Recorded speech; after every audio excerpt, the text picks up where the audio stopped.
Hello guys, this is your friend Naruto Audio Fanfics and we are back with a new fanfic. Which is what if banished Naruto and Konaha begs him to return and became their new Hokage. Part 1. And if you enjoy this fanfic then please press the like button and subscribe to my channel for more fanfic like this. And now let's start the fanfic. Where did the Hokage go? This is my version of Perfect Lionheart's challenge. I did it because my friend asked me to. Please R&R. Sasuke sat there looking at the limp body on Naruto, not believing that he was able to drive him to such an extent that he was almost completely out of chakra. He sensed that another chakra source was coming close and fast. He knew if he didn't get out of this area soon he would be caught. He turned and tried to jump into the trees, but his legs gave out and he fell flat on his face. As he tried to get up he heard a dog bark. Right, Pakun, we need to get there before he gets away, said Kakashi. Kakashi got to the area where his two students was and saw ouch, bad. Naruto was damaged but overlooked it when he saw that Sasuke also looked to be knocked out. He immediately ran to his side to check on his vitals and to make sure he is alive. Kakashi, what are you doing? We need to get this pup back to the older blonde now or he will die, said Pakun. Kakashi just ignored him and continued to look over Sasuke. After a few more minutes he lifted him up on his shoulder and turned to Naruto. How is it that he was able to fight Sasuke until I got here? That don't matter. What the hell is wrong with you, Kakashi? Do you want this pup to die? Yelled Pakun. Just a few yards away heading towards the village was Sume and her partner Kuro. She heard the yell of someone going to die and went to check it out. When she got there she saw what looked like a kid lying on the ground covered in blood with a dog sitting next to him barking loudly. Hey, I know you, you're Pakun, Kakashi's summon, aren't you? She asked. Yes I am, but he was cut off. Shit. Isn't that Naruto? Where is the rest of the team that was supposed to be with him? Did they get here in time to stop Sasuke and went ahead to fight him as a medic nin coming to help him so they didn't move him? She asked quickly.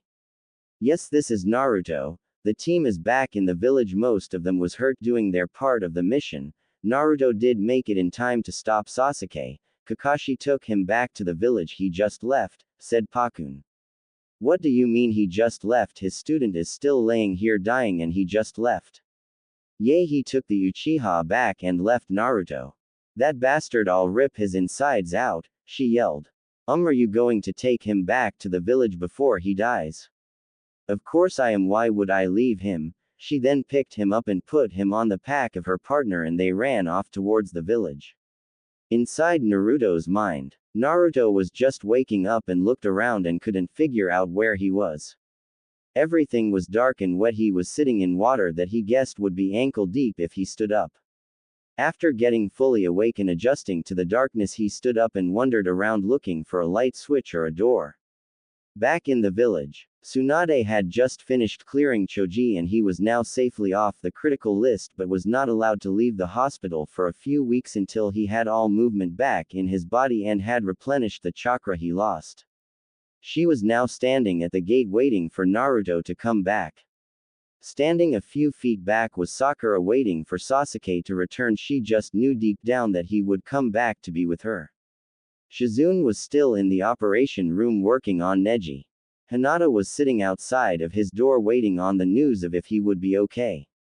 She was also worried for Naruto who still has not come back yet. She wanted to cry not knowing if her love and crush would be okay or not. She took her mind off of things by visiting Lee, Choji, Shikamaru, and Kiba. When she was finished visiting she started to talk to Temari who saw her sitting by herself and came to sit with her. Kakashi had just arrived at the gate with Sasuke over his shoulder. Tsunade-sama, the mission to get Sasuke was complete but I'm sorry that not all made it, he said with a fake sad tone. Sakura was glad to see Sasuke back. Sensei, is he okay? She asked. Don't know, we have to get him to the hospital and have him checked before we truly know, Kakashi said. Stop talking and get the bastard to the hospital before I send him to prison without being looked at, Tsunade snapped. Sakura and Kakashi quickly cleared out towards the hospital. Tsunade looked out towards the direction Kakashi came from one last time before she left to the hospital. Kakashi ran into the hospital. I need a stretcher now, he yelled. The nurse turned and saw Sasuke and got a stretcher quickly.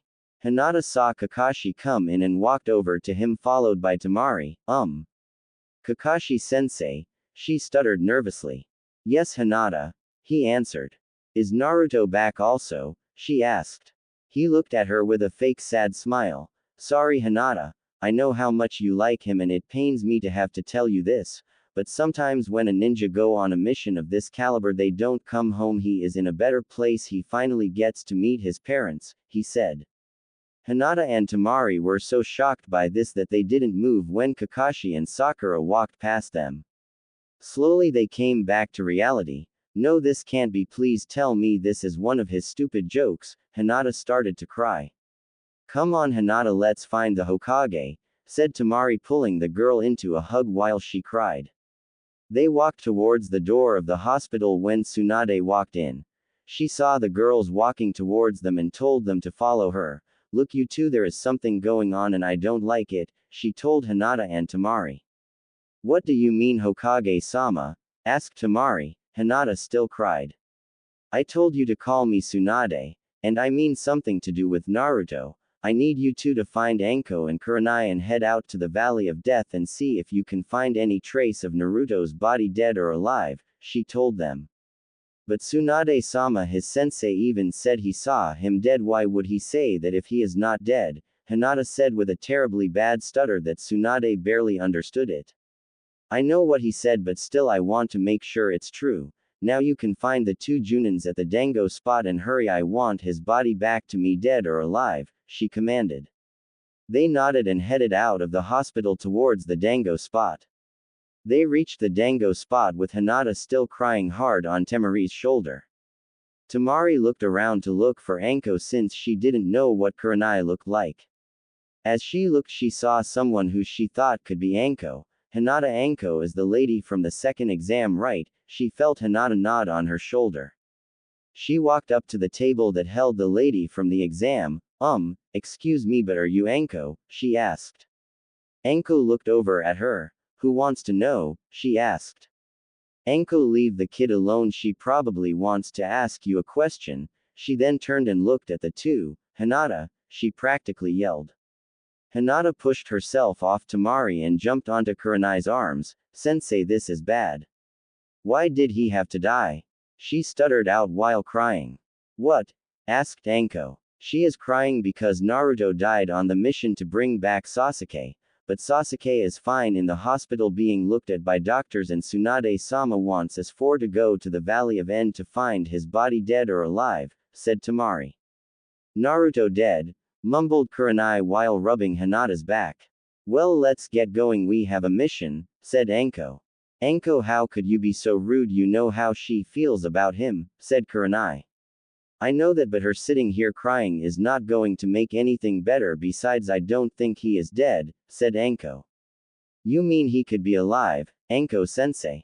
Stuttered Hinata. Yay, it's Hinata. Besides, Kurenai, do you think it would so easily? She said. You're right, Anko, said Kurenai.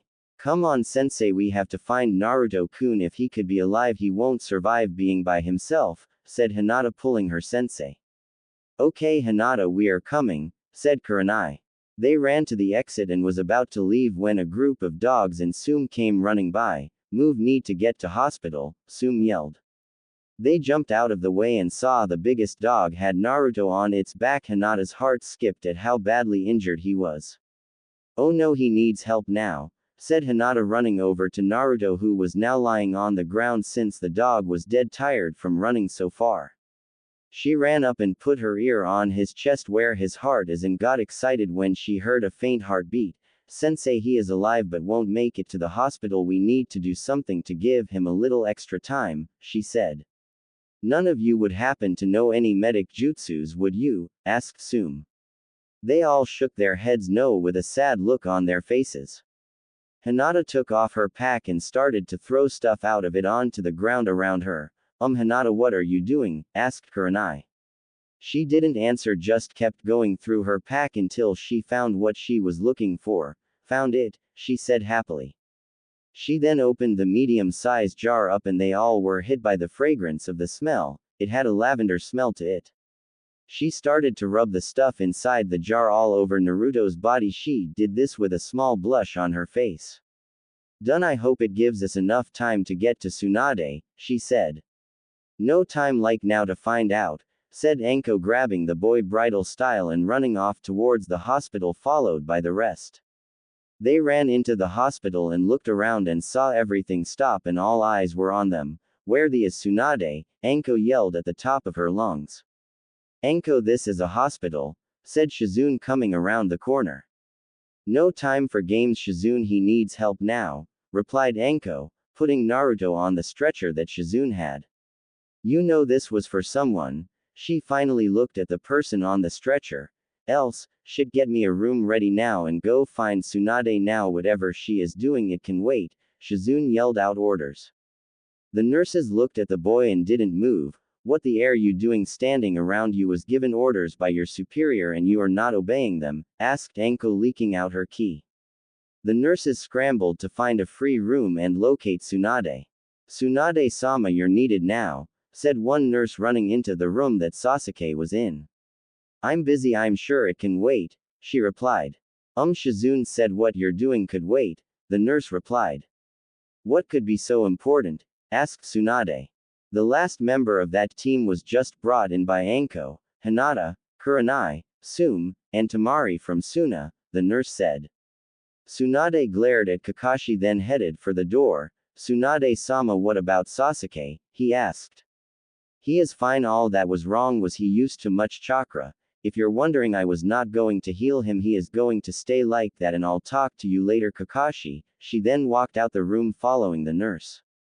She walked into the room that held Naruto and saw Tsume, Anko, Kurenai, Temari, and Hinata sitting in the chairs that was in the room. She also saw Shizune hooking Naruto up to some IVs. Give me a report of his condition, she said to Shizune. I don't know how, but whatever they did on the way here saved his life. Even it don't seem to be able to completely heal him for some reason, and if we don't act now, all the effort to get him here will be in vain, said Shizune. Okay, let's get started, said Tsunade. They stood on either side of Naruto and their hands started to glow green, and Tsunade worked on the upper part of his body while Shizune worked on the lower part. In Naruto's mind, Naruto finally found a small walkway that led him down a small corridor. As he walked, he saw the multiply images of his past and started to run. As he ran, the hall got longer. Stop, he yelled. It continued. Please stop, I'll do anything, please stop these images, he cried. The images then stopped. Boy, stand up and look at me, said a voice. He slowly got off his knees and looked at the figure. He sniffed. Who are you and where am I? He asked. You are in your mind and I'm the great Kyuubi no Kitsune, said the figure. What, you're supposed to be dead? Then the memories of when he passed the Genin exam showed. Right, I forgot. Don't forget again or I'll kill you, said Kyuubi. Bullshit, if you do that then you also die, Naruto yelled. You really think that? Want to try? Asked Kyuubi. Naruto hesitated. No, he said. Good, now we need to talk, said Kyuubi. I don't want to talk to you, said Naruto. You have no choice in the matter, said Kyuubi, then used its chakra to force Naruto to sit. Now you're about to learn what has happened throughout your entire life. Naruto was about to interrupt but Kyuubi stopped him. I'm not talking about the things you know about but what you don't. You see, ever since you was born there has been a group of people trying to have you killed or exiled, and unfortunately with the last mission you went on it is a high possibility you will be exiled if not killed. Now this is a problem for you because it would end your life for something you have no control over, but all is not lost because from what I can tell you have a few friends who won't let you be killed, said Kyuubi. How do you know all this? I know more than you think, but you have to find out yourself, but trust me, that blonde lady won't let anything happen without a fight. Now you need to learn that you don't control me or my power, and I could get out of this cell anytime I want, so you better show respect when talking to me. Got it? Said Kyuubi. What makes you think you scare me? I know you can't get out of that cage or it will kill you, and just because you're bigger and stronger does not mean I'll back down from you, yelled Naruto. I like you. Most other people would have shit themselves by now, but no, if you try my patience I will punish you, said Kyuubi. Whatever, just because you men are bigger than me doesn't mean I'll just sit by and take shit from you guys. I'm tired of being bullied by bigger people, yelled Naruto. Did you just call me a guy? Asked Kyuubi. Yes, why does it matter? You are a guy, he said. A burst of chakra came from the cage and it blew open and Kyuubi was out with a tail around Naruto's neck, holding him up against the wall, looking directly into his eyes. On the outside, Tsunade and Shizune quickly pulled their hands back when they saw the burst of red chakra come from Naruto's seal. They shared a look and looked back down at Naruto. Hinata and Temari looked surprised at the chakra coming from Naruto. Tsume, Anko, and Kurenai got ready to fight if they need to. Sensei, what's the chakra? Asked Hinata. I'll tell you later, but don't tell anyone about this, said Tsunade. She just hoped that no one outside this room could feel his chakra.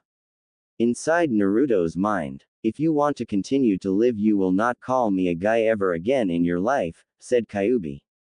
Naruto slowly nodded. Good, now if you're lucky I'll train you, but first you need to learn respect and it's time for you to wake up, and with the help of the two medic nins you're completely healed, said Kyuubi, dropping Naruto, then using her chakra to push him out of his mind. Back outside, Naruto slowly opened his eyes and moaned out as the light from the room was the first thing he saw. Everyone heard the moan and was up and around the bed immediately. Ba-chan is going to kill me for almost dying like that, he said while his eyes adjust. Damn right I am Gaki. Who gave you permission to try and die like that, said Tsunade.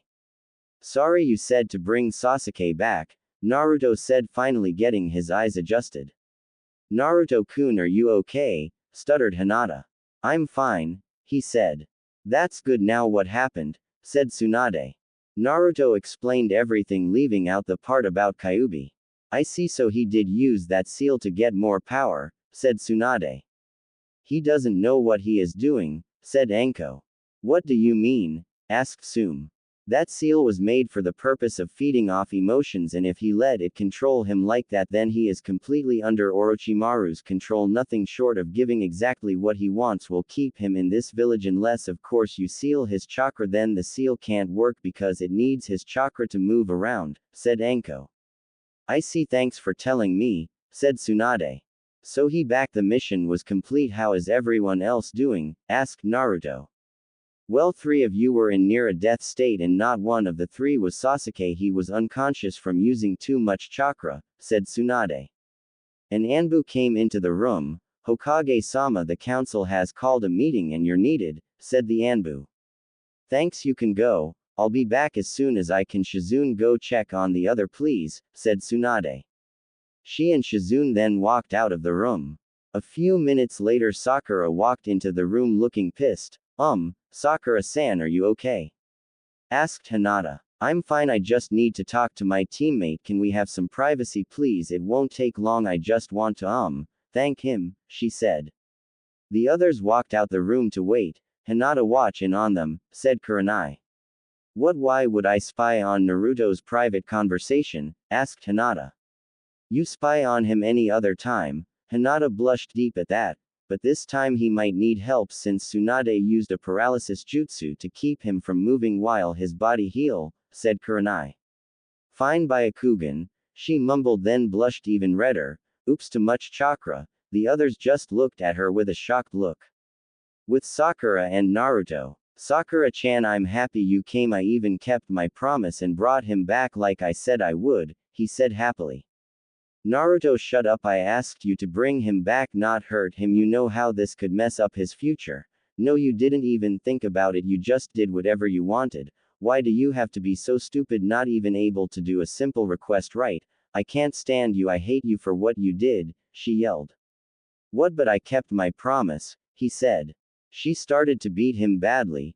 Promise, you almost killed him. He is an Uchiha, the last Uchiha, and you almost killed him. How stupid can you get? No wonder your parents didn't want you, she yelled again. Naruto and Hinata had tears forming in their eyes. Hinata ran to the door and tried to open it, but it wouldn't. That bitch locked the door, that's why she wanted to be alone, yelled Hinata. Hinata, what's wrong? Asked Temari. She is in there beating him because he fought the Uchiha and he can't defend himself, she said. She what?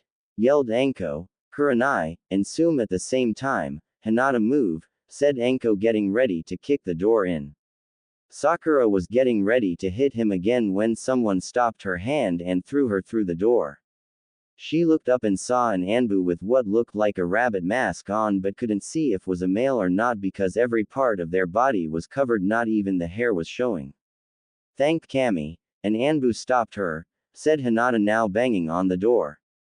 Sakura was on the opposite side of the room from the door, so the Anbu opened it.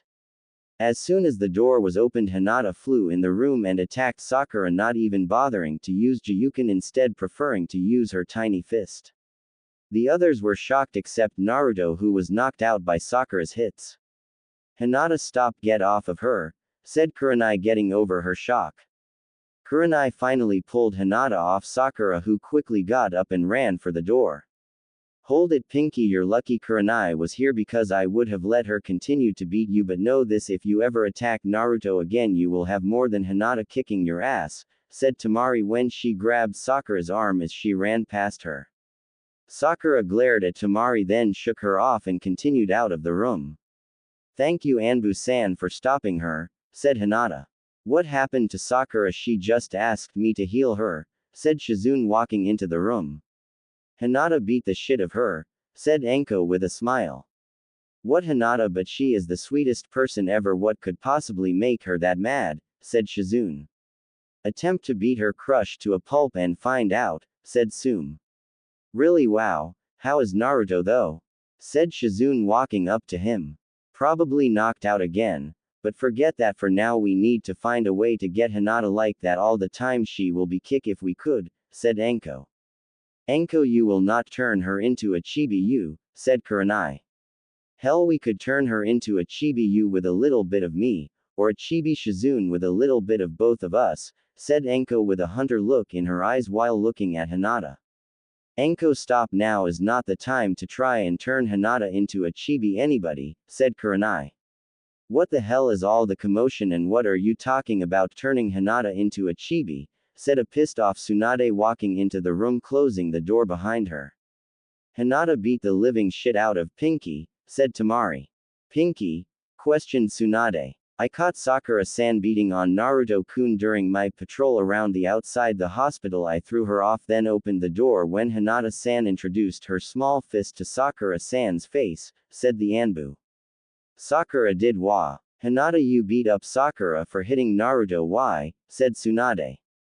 Hinata blushed now that she was the center of attention. She also looked like she was going to faint. Hinata, you wouldn't have anything more than a simple crush on my Otuto, would you? Teased Shizune. Hinata turned bright red and fainted. I'll take that as a yes, said Shizune. This is just great, said Tsunade. What's wrong, Hokage-sama? Said Kurenai. The council had a meeting on this mission, more specifically Naruto and Sasuke, she said. What did they say? Asked Tsume. Naruto will either be banished or killed and Sasuke will marry the female heir to every clan, said Tsunade. What, who the hell do they think they are that they can just offer my daughter off to that traitorous bastard, said Tsume. But listen to this, Hiashi was the first to offer his daughter and said that she will act as head as the Uchiha since they all voted to have his chakra sealed, said Tsunade. How could he offer her to him without even asking? Hinata doesn't even like Sasuke, said Kurenai. Hinata had just come to at that point and looked confused. Why would I like him? She asked. Your father offered to have you married to him, said Temari before anyone else could say something. Hinata looked terrified. No, I don't want to marry him. I hate him. I want to marry Naruto-kun and help him build a clan. She then stopped releasing what she just said and covered her mouth. Tsunade got a thoughtful look on her face when she heard that. Tsunade-sama, whatever you're thinking, stop, said Shizune. Hinata, would you do anything to be with Naruto? She nodded, Naruto is being banished for attacking Sasuke, so if you mean that I could banish you for attacking Sakura, said Tsunade. Wait, what are you planning? I know it's more than just banishing Hinata to be with Naruto, said Shizune. Oh, it is. I'm not staying in this village without Naruto, and since the council want to challenge me, I'll play their game. It's time for them to know exactly who they are messing with, said Tsunade. I like where this is going, said Tsume. Do you want your daughter to marry Sasuke? Tsunade asked. Nope, I would rather her marry the pup, Tsume said. Good, let's wake Naruto up, said Tsunade, walking over to him. She started a jutsu that would wake him. When his seal glowed red again, Tsunade jumped back. Hello everyone, said a voice. Who are you? Asked Tamari. Who am I? Who the else was sealed in him by that damn Minato? Damn his father, if it wasn't for him you wouldn't be having this problem, the voice said.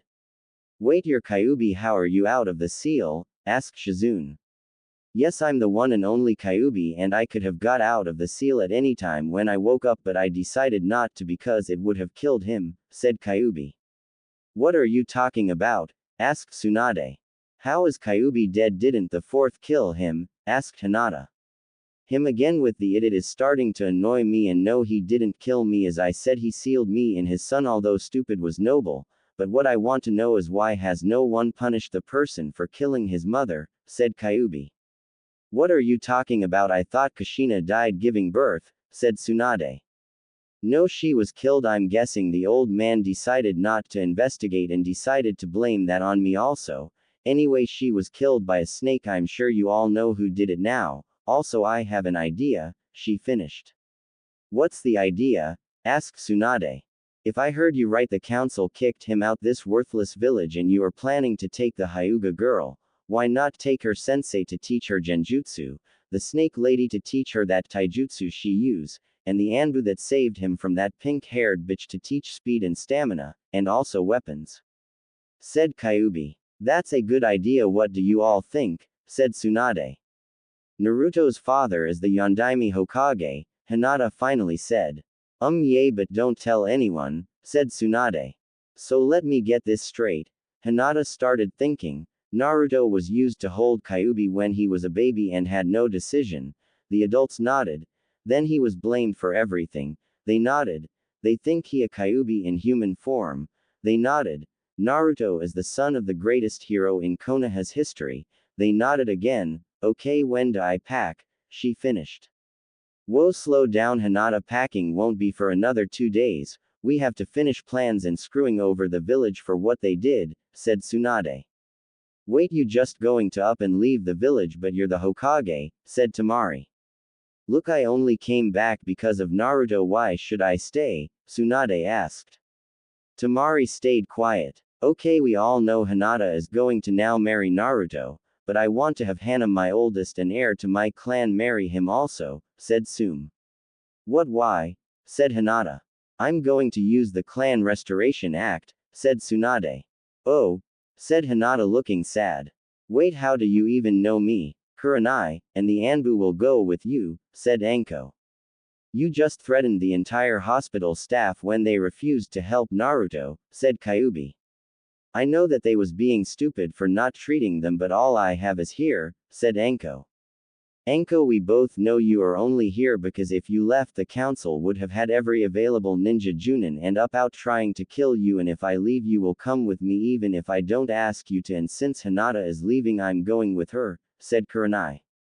Fine, you always have to have it your way, don't you? Said Anko.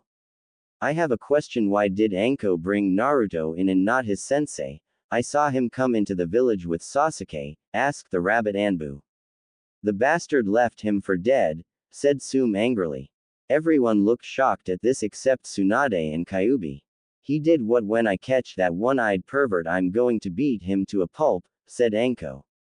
With Kakashi. Kyuubi appeared in a burst of fire right in front of Kakashi, who was still in Sasuke's room. He looked up surprised that someone would enter a hospital room without using the door. He looked at her and noticed that he didn't recognize who she was. Sorry, but you're not supposed to be here, he said. Hitaki, you will only speak when I tell you to, she said. I don't know who you think you are, but you will not speak to me like you're my better, he replied. Quiet pervert, I am your superior, and if you speak out of turn again I will kill you, she said, releasing some of her ki. Kakashi was surprised at how much ki she was leaking. He had to release his own to be able to stand his ground. I will speak when I want. Now what are you doing here? Answer now or I will have to turn you in, he said. You are trying my patience, pervert. Now I'm here about your actions earlier, she said. I don't know what you're talking about, said Kakashi. Tsunade ran into the room at this time. Kakashi, you're still alive, she said, surprised. Why would I not be Hokage-sama? He asked. Shut up, you're still being punished for leaving Naruto out there to die, said Tsunade. Kakashi gulped.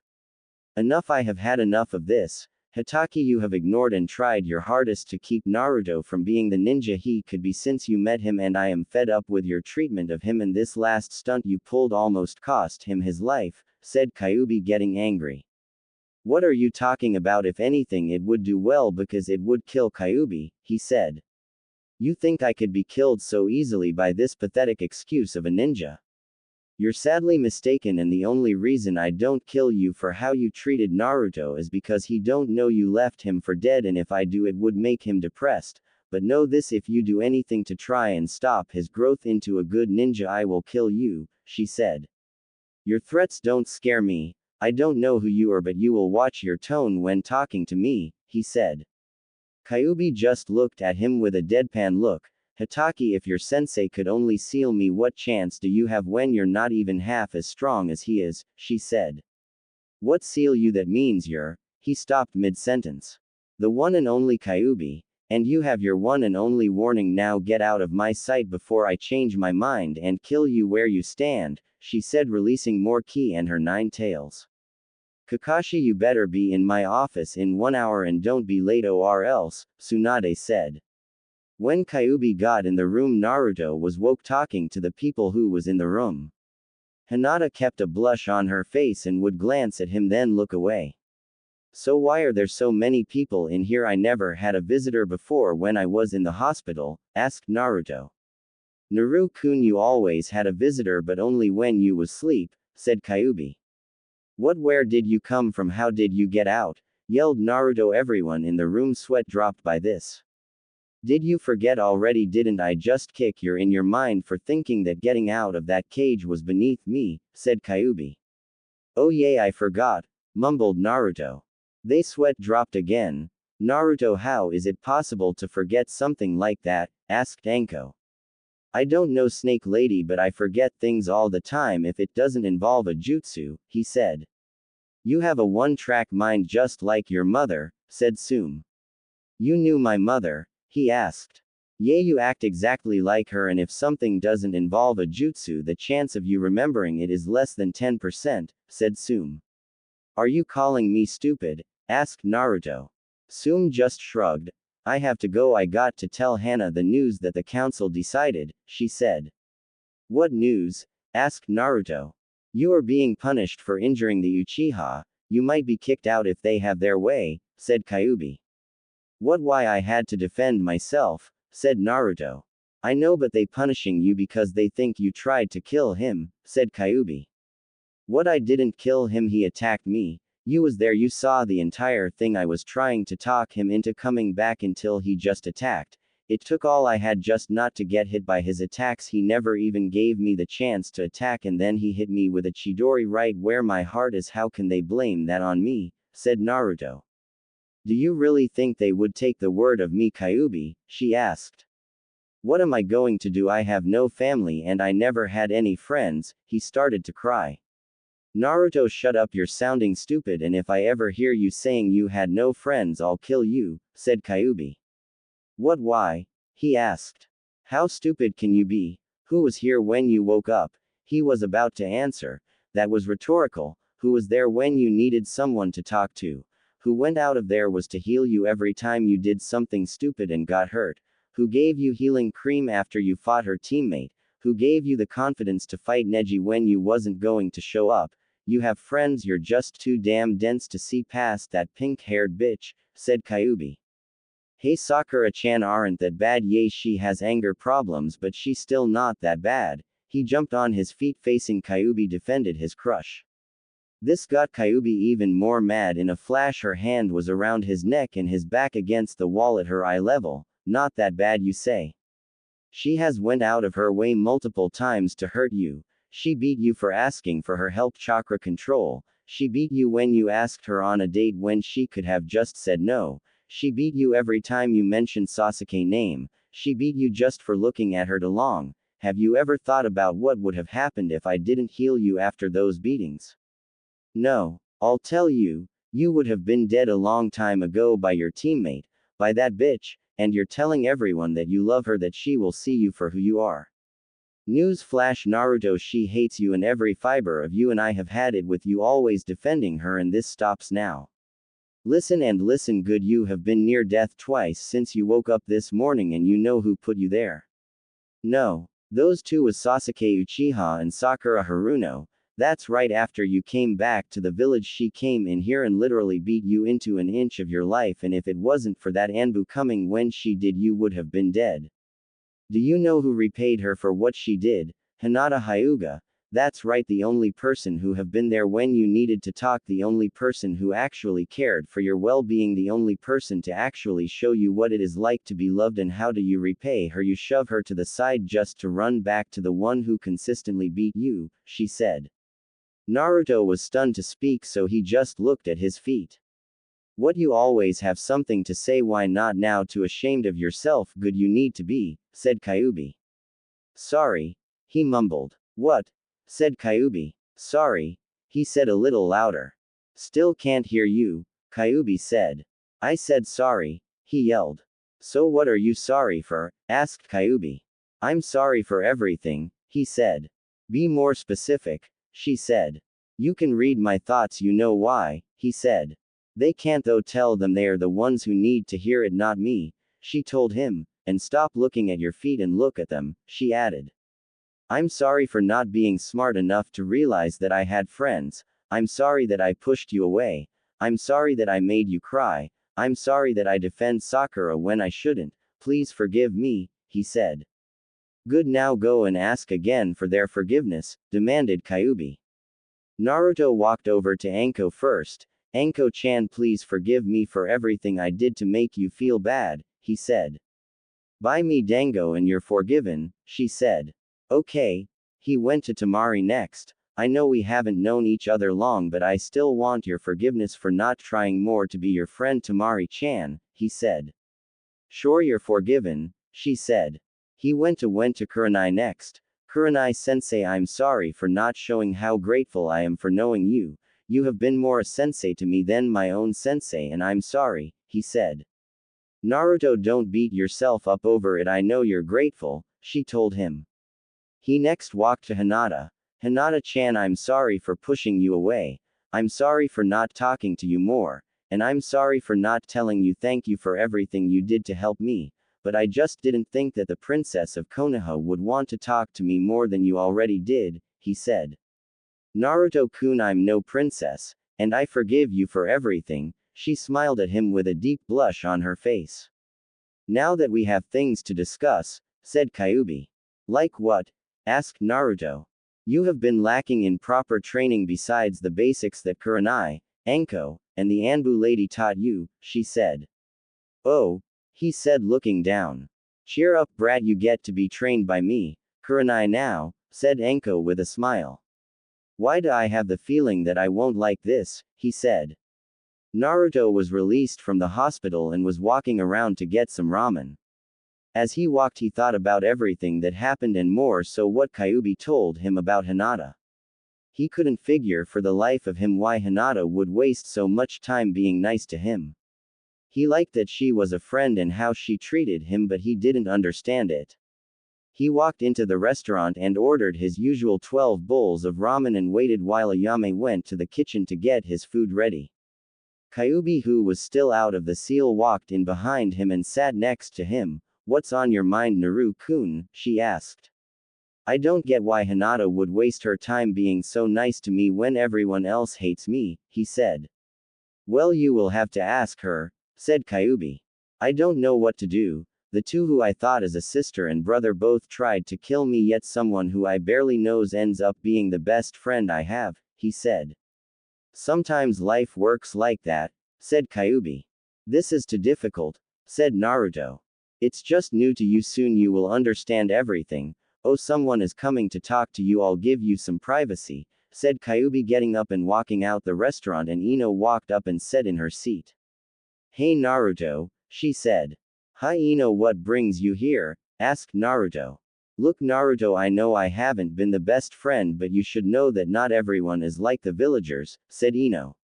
I know that, but what does that have to do with anything? Asked Naruto. Naruto, just know if no one else will, you always have a friend in me, and if you need you can always come to me for help, she said. Thank you Ino, that means a lot to me, said Naruto. Just always look at the positives and don't let the negatives bring you down. She then got up and hugged Naruto. You will always be my friend and thank you for everything you did to complete your mission. She then kissed him on the cheek and walked out. Naruto was stunned by what Ino did. He didn't notice Kyuubi walk back in and sit next to him. Did something happen? She asked, snapping Naruto out of his daze. She kissed me, he said. I know, I saw. Now you know not everyone is as closed-minded as that pink-haired bitch, said Kyuubi. What do I do about it? No one has never kissed me like that before besides Ba-chan, and that was more like a motherly kiss, said Naruto. Want my advice? Asked Kyuubi. Yes, said Naruto. I suggest you go to Tsunade and ask her about your family, said Kyuubi. What does that have to do with anything? Asked Naruto. It will help you understand why you was picked to have me sealed in you and what to do with Hinata and Ino, said Kyuubi. Okay, I will, said Naruto. Naruto, your food is done, said Ayame, bringing him out his ramen. After I eat, I'm starving. He then scarfed down his ramen, but Kyuubi stole one of his bowls and ate it. Hey, what should I call you? I don't want to keep calling you Kyuubi or Fox, said Naruto. Call me Q, she said. Okay, come on Q, let's go see Ba-chan unless you want to do something else. It doesn't matter to me, said Naruto. No, I'll come with you, said Q. They then walked to the Hokage's tower. Ba-chan, I need to talk to you, he said, walking into the office. Gaki, didn't I tell you to knock when you come in here? Tsunade said, throwing a stapler at him. Hey, that hurts, yelled Naruto after being hit dead square between the eyes. That was the point, yelled back Tsunade. Naruto, you wanted to talk to us? Asked Shizune, stopping their little fight. Oh yeah, I want to ask about my parents, he said. Tsunade looked surprised then sighed. I knew you would be asking soon, she said. What do you mean? He asked. Well, I wasn't going to tell you until you was ready, said Tsunade. What, I'm more than ready to know who my parents are, and I think I deserve to know, said Naruto.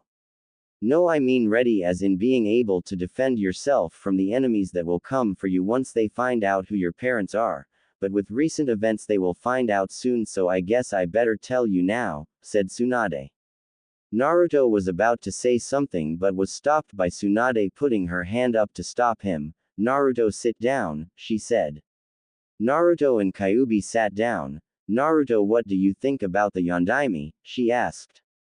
Just then Anko and Ino walked into the office. Tsunade, I have a request, she said. Anko, it needs to wait. Naruto, answer my question, Tsunade said. Well, I respect the Yondaime for his strength and his skills. I look up to him as a figure of my goal to be stronger than him, and I hope to take his position as a Hokage, said Naruto. Shizune, Anko, Tsunade, Ino, and Q nodded, all knowing how he looked up to the Yondaime. Now can you describe how he looked? Tsunade asked. Of course he had blonde spiky hair, blue eyes, and was very energetic, said Naruto. Good. Ino, can you describe Naruto for me? Asked Tsunade. Ino shrugged. Sure, blonde spiky hair, blue eyes, he is the Yondaime's son, said Ino after looking at him and the picture of the Yondaime. Tsunade nodded. Naruto looked even more confused. Huh? He asked. Naruto, Minato Namikaze, the Yondaime is your father, and Kushina Uzumaki as your mother both are dead, said Tsunade. What, I'm the son of the Yondaime? He asked. Yes, I wanted to wait until you can defend yourself from his enemies to tell you, said Tsunade. So why didn't the old man tell me, or at least the people of the village? They would have treated me better, said Naruto. Naruto, you have to think about it for a minute. You know who the biggest spoiled brat, right? Asked Anko. Yes, Sasuke. Why? Asked Naruto. Well, if you was just given anything you wanted, you would have been just like him, taking everything for granted and not giving a damn about people who care for you. And personally, I'm glad you wasn't told until now, said Anko. What, how do you know I would have turned out like that? Yelled Naruto. You hold what little friends you have dear, don't you? Asked Tsunade. Of course I do, Ba-chan. I would do anything to keep them safe, said Naruto. Now what would you have done if people only wanted to be your friends because you was the son of the Yondaime? Asked Tsunade. I probably would have ignored them and told them to stay away from me, said Naruto. Just like the Uchiha bastard, said Kyuubi. I guess you're right, but at least the old man could have done more to help me, said Naruto. You're right, he could have, and why didn't he? I don't know, but it was the second biggest mistake he ever made and I'm going to try to correct it. Now Ino, how can I help you? Said Tsunade. I want permission learn medics at the hospital, said Ino. Sure, let me write you a note to get you a teacher from the medic corps, said Tsunade, writing her a note and sending her to the hospital. Now you said the second biggest, then what was the biggest? Asked Naruto. Not killing Orochimaru the first time he was caught doing experiments on civilians and shinobis, said Tsunade. Now Naruto-kun, we have some bad news for you, said Shizune. What's that? No one died from the mission, did they? Asked Naruto. Besides the people from Sound, no, this involves you, said Shizune. What, me? He asked. Yes, you're banished, said Tsunade. What, banished? How could you do this to me, Ba-chan? I thought you liked me. What have I done to you? He yelled at her. Naruto, it wasn't me. I tried everything I could to stop it, but the council went to the daimyo and got his approval to have you banished or executed. It was my choice on which one, Tsunade said. Sorry, but why? I did everything I was ever told, he said. I know, Naruto, but they won't get away with this. I want you to get all your stuff packed. The council have granted you permission to take one scroll with you, so use it well. I had Jiraiya send me one of his large storage scrolls for you, Tsunade said. Thank you, Ba-chan, he whispered. Don't mention it, but remember you have 2 days to be gone. I want you to be ready tomorrow morning to leave. Now take this scroll and get packed, said Tsunade. Come on, Naruto, let's go get packed, said Kyuubi. Oh, Naruto, you have my permission to pull one last prank on anyone but those from the Yamanaka, Nara, Akamichi, and Aburame, said Tsunade with a wink. Right, Kasen, he said, then ran out the office. Tsunade, Anko, and Shizune looked at where he was just standing in surprise, wondering if they heard him correct. Did he just call me mother? Asked Tsunade. I think so, said Shizune. He always thought of you as a mother since he met you. He thought that since you was so protective of him, you must see him as a son, and he needed a mother, and you was the perfect one in his opinion. You should see how much respect he has for you. He respects you more than the Yondaime. Since you have been in his life, he has been able to remove some of the negative effect that this village had on his life slowly. His mind is no longer a dirty, wet, dark sewer. Although it's still a wet sewer, it's cleaner and has light, and if you keep having such a positive influence on him, pretty soon his mind might become a library full of jutsus he knows or something, said Kyuubi. All this because of me, whispered Tsunade. Yes, believe it or not, even Sarutobi didn't have this much of an effect on him in the 12 years he has known him, said Kyuubi. Naruto, my son, I like the sound of that, smiled Tsunade. He will be happy to hear. He also thinks very highly of you, Shizune, and I would even say he thinks of you in a higher light than Kurenai or Anko, and that's pretty damn good considering every time he is hurting he always went to one of them, said Kyuubi. Well, he is my Otudo now and has been since I met him, said Shizune. Well, while I enjoy talking to you all, I better catch up with Naruto. I have something to set up for pranks and a few places to raid since the scroll is way too big for the stuff he owns, said Kyuubi walking out the door. Well, looks like we all made an impact on the Gaki, but none as significant as Tsunade, said Anko. Well, Anko, what did you need? I need to start revenge on what the council did to my son, said Tsunade. First, I want in. Second, I want to be promoted to Junin. I think I have paid my dues for what Orochimaru did, and if anything, I shouldn't be held back for that anyway. It was the third's fault he got as far as he did. And lastly, I want the actual reason I came here was because I wanted to talk to you about teaching Hinata my style. Since I can't take her on as an apprentice, I think I should at least be able to teach her my style and let her sign the snake contract, said Anko.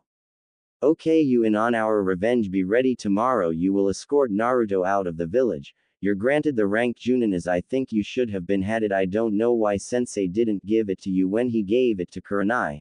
And as for teaching Hinata your style, if she wants to learn it, you have my permission, said Tsunade. Thank you, said Anko. No thank you, said Tsunade. For what? Asked Anko. For the idea. I'm going to make Hinata my apprentice. Can you tell her to come to my office as soon as possible? Shizune, I need you to go to the Sarutobi compound and tell Asuma and his nephew to come to the office, said Tsunade. Tsunade started going through her drawers and cabinets in the office until she found a cabinet full with things from Minato and Kushina for Naruto. She shook her head and willed her anger at her sensei away. She couldn't understand how he could just sit back and watch all this happen and not do anything to stop it. She smiled as she knew it all would end soon and Naruto would have a better life. She pulled everything out and set it on her desk and started to seal it until a knock came on the door. Come in, she said. You wanted to see me, Hokage-sama, stuttered Hinata. Ah yes, thank you for being prompt, Hinata, but I have something to ask you. How would you like to be a medic nin? She asked. I can't, stuttered Hinata. Don't lie, Hinata. Tsunade threw a small jar to her. I got that from Naruto when he came with Jiraiya to bring me back. When he told me you made it, I was highly impressed, but looking at your record, I don't see anything that would suggest you have medic training, said Tsunade. I don't. Hyugas are not supposed to be medics. We are meant to be combat nins, not support nins, and I'm started to have more confidence in my abilities to be a combat nin, stuttered the little Hyuga. I'm not saying you won't be a combat nin. Anko did talk with you about wanting to teach you her style, right? Asked Tsunade. Yes, said Hinata. Well, she is a combat and assassin nin. If you learn her style and medics, you will be a combat nin who can also support your team when you needs to, said Hinata. Who would want to teach the failure of the Hyuga clan? Asked Hinata. Don't worry about that, you will be my apprentice, said Tsunade. Hinata stared unbelieving at her. Please tell me this is not a joke to get my hopes up just to bring me back down and tell me how much a failure I am, stuttered Hinata with tears in her eyes, expecting the worst. Tsunade's smile faltered. Those bastards have made her afraid to take risks when they would help her greatly. Don't worry, Hinata, this is no joke. If you want, you will become my second apprentice and also study under Anko until you know everything she can teach you, said Tsunade. Hinata looked at Tsunade, then jumped up and down in excitement. She then jumped over the desk and tackled Tsunade in a hug, making her fall back on her chair. This is the best news ever. I will do everything to make you proud of me, said Hinata. Don't worry, Hinata, I know you will work hard. All that I ask is to believe in yourself. Don't be afraid of risks, and work on not stuttering, said Tsunade. Hi, I will work on it, said Hinata with a little stutter. Good, now go get packed, we are leaving tomorrow, said Tsunade. What tomorrow? I thought you said we had 2 days, asked Hinata. Yes, I'm not staying in a village that banished my son more than I have to, said Tsunade. Son? Asked Hinata. He is like a son to me and he called me Kasen without even thinking about it, said Tsunade. I see, well, I'm going to pack, said Hinata. Here is a scroll, pack whatever you can fit in it. Remember, you might be away for a while, so you will need scrolls to help you with your Jiyuken style, so make sure you pack plenty of those scrolls, said Tsunade.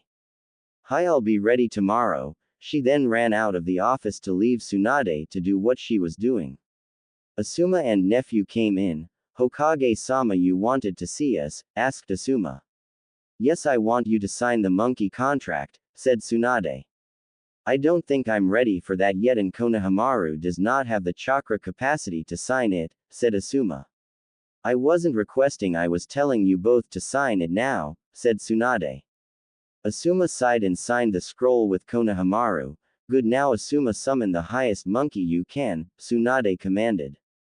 Asuma summoned a monkey. So you finally signed the contract, asked the monkey.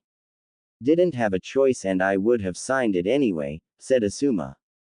Excuse me, can you have King Enma come talk to me as soon as possible? Tsunade asked the monkey. Sure. The monkey then disappeared and King Enma was in his spot. How can I help you, Tsunade? Asked the monkey. I want to ask you if someone who is not in the Sarutobi family can sign the contract, she said. That depends, said the Monkey King. Tsunade-sama, you're not talking about Naruto, are you? Asked Asuma. How did you know? Asked Tsunade. Is the rumor true? Asked Asuma. Sadly it is. Naruto is being banished by the council, said Tsunade. What, they can't do that to Nisan? Yelled Konohamaru. Unfortunately they can this time, Konohamaru, since they have the daimyo backing them on this, said Tsunade. I'll think about it, Tsunade. Is this all you wanted? Asked Enma. Yes, thank you for hearing me out, Tsunade said. No thanks are necessary, what the council are doing is wrong, but don't let them get away with this and you must punish the Uchiha or I won't even consider it, said Enma. I was going to do that anyway, said Tsunade. Good. Now Asuma, you will take your father's position as the head of the contract, and when Konohamaru is old enough you will be able to pass it down to him, said Enma. Okay, said Asuma. Enma then disappeared. Should I get you a copy of father's scrolls from the house? He asked. That would be most helpful, said Tsunade. Good day. Then Asuma and Konohamaru left. Shizune walked in the office. I hope you don't mind that I took the liberty of putting everything in the Namikaze compound inside a few scrolls and have them with me now, she said. Good thinking, Shizune. I need you to do the same thing at the Senji compound while I go to the Hokage library, said Tsunade. Naruto and Kyuubi was walking through the village since they had already packed the things from Naruto's apartment that they thought that Naruto would need. Kyuubi had managed to convince Naruto that he should not take his orange clothes but get some new ones that he wasn't so noticeable. He argued that he didn't have any money and no one here besides Tenten's shop would sell anything to him anyway. She told him they would worry about that later tonight. So here they was walking looking for something to take up the rest of the day since it was too early to set up the pranks they had planned. Naruto, Nisan, they heard. Hey guys, Naruto said, turning around and seeing Konohamaru, Moegi, and Udon running up to them. Naruto, Nisan, why do you have to leave? Asked Moegi.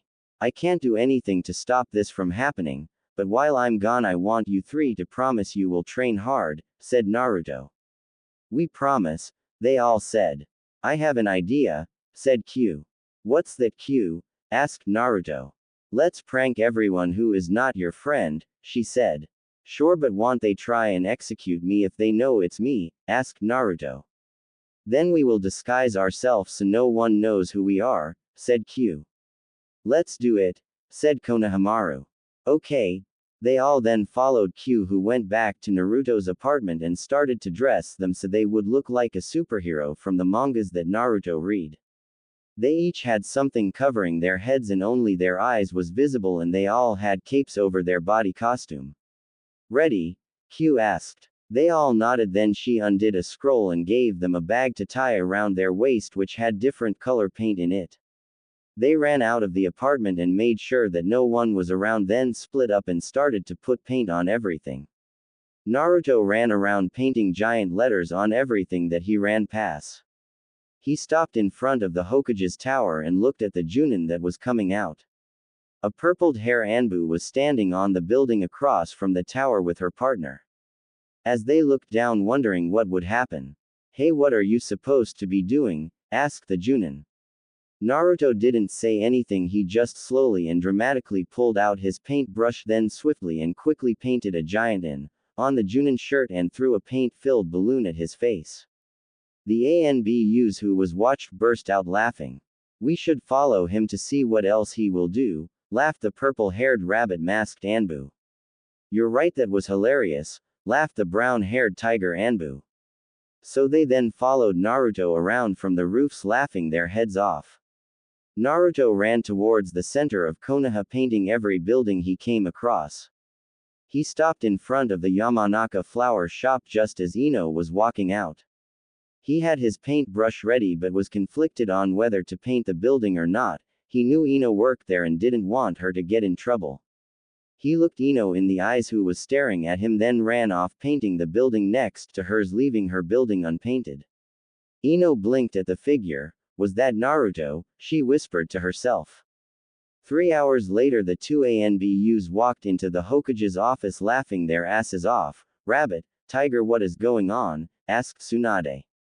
"Naruto," answered Rabbit. "What do you mean?" asked Tsunade. "Look out the window. He and a few others painted everything and everyone who Naruto didn't consider a friend," said Tiger. Tsunade looked out the window and couldn't hide her smile. "Wow, he must have got word of his banishment," said Tsunade.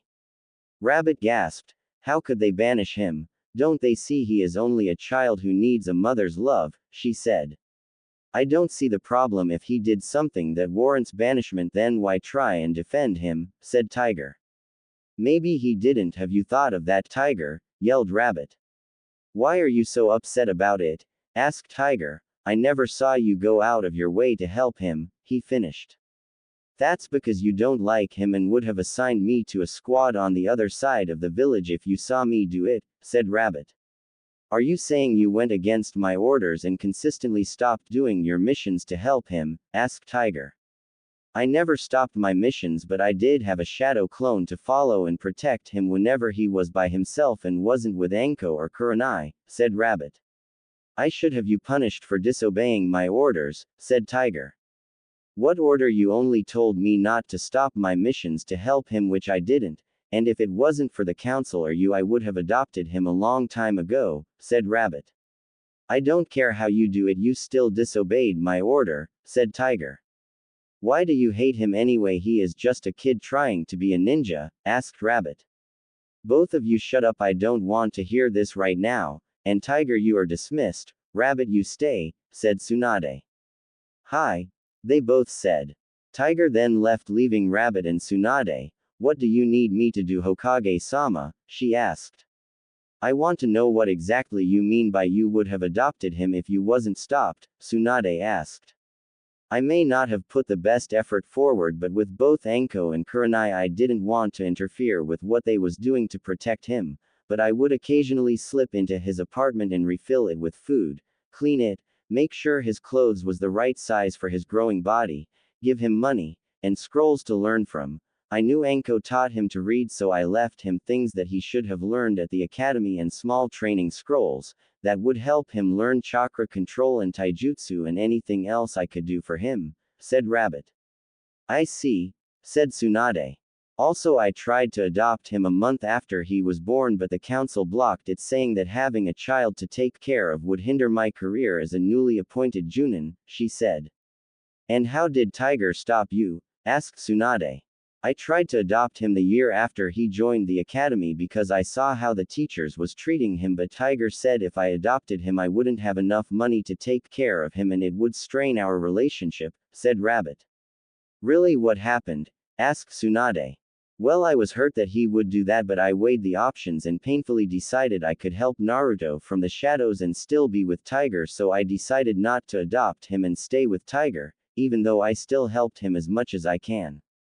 I even started to have a shadow clone follow him everywhere he went, and if someone tried to hurt him, the shadow clone would make itself known and protect him. I even had the clone help Naruto with his taijutsu," said Rabbit.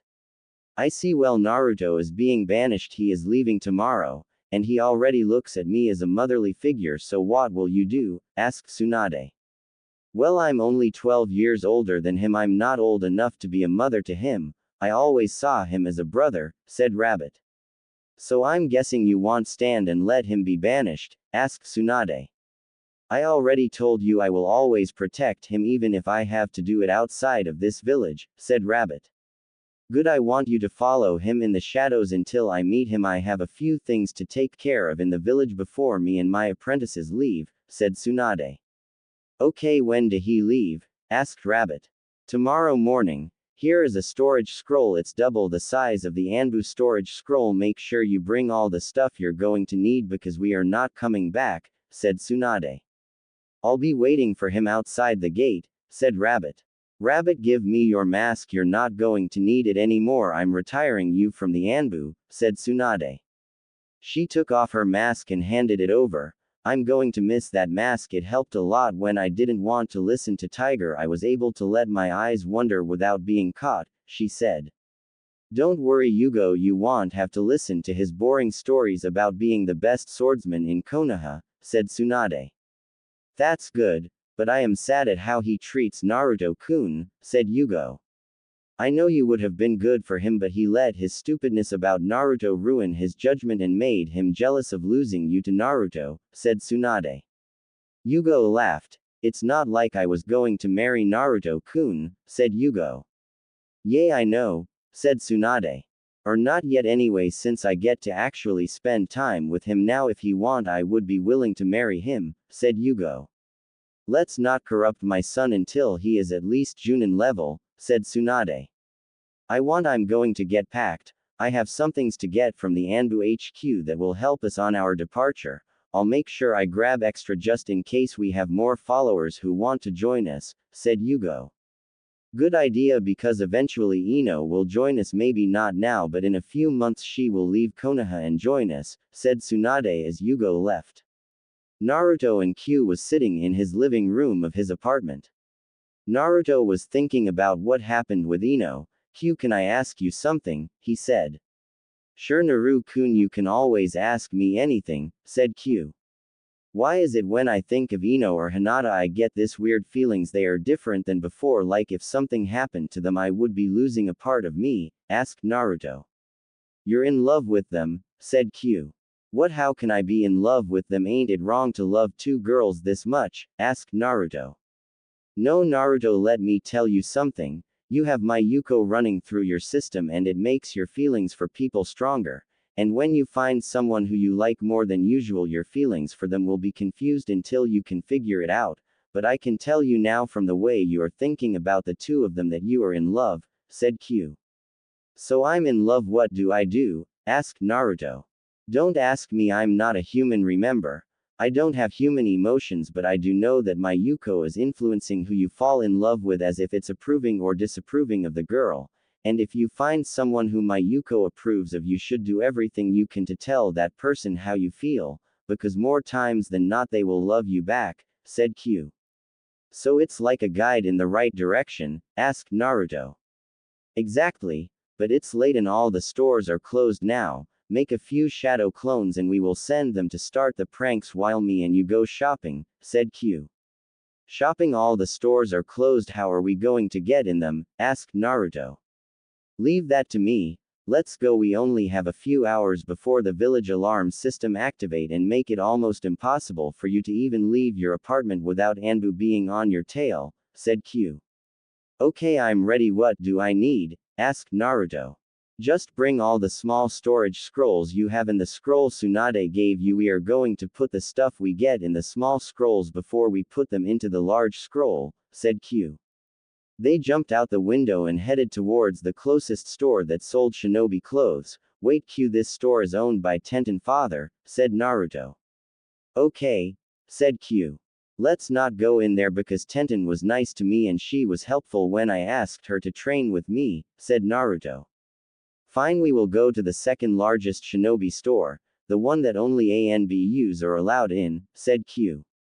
Then went across the village and Q checked to make sure that no one was in the store or around so they could get in. After confirming the coast was clear, she grabbed Naruto and used a demonic jutsu to get inside the store. They walked around looking at the different weapons and clothes. Q, what should we get? Asked Naruto. First, we both need new clothes. Pick a color that's not orange, she told him. What about the colors that my mother and father wore? He asked. From what I was told, that's a good choice. Your mother wore red and your father wore white, she said. So that's where I got orange from. It's the middle of my parents' colors, said Naruto. That could work, but we have to make the orange darker. You can get a month worths of outfits in dark orange, said Q. So I can still wear orange? Naruto asked. As long as it's not too noticeable you can, she answered.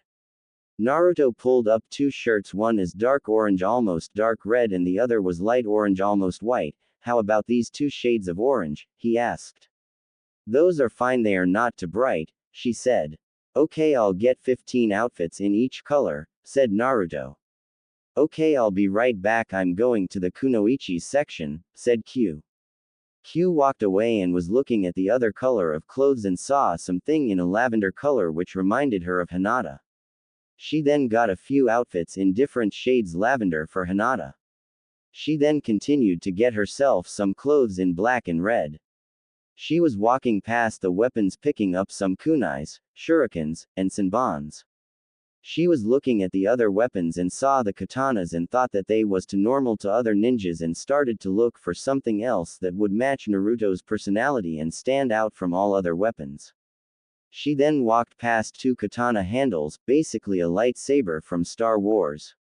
She looked at them and read the directions of them. This weapon is called elementals. It allows the user to channel their chakra through it and create any weapon they want, and as long as they have the chakra to support the weapon it is indestructible. Not normally used because of the user having to master the weapon they chose to use, but when used it is almost impossible to defend because the user can change the weapon at any moment. She looked at both of them then picked them up and put them in the weapon scroll.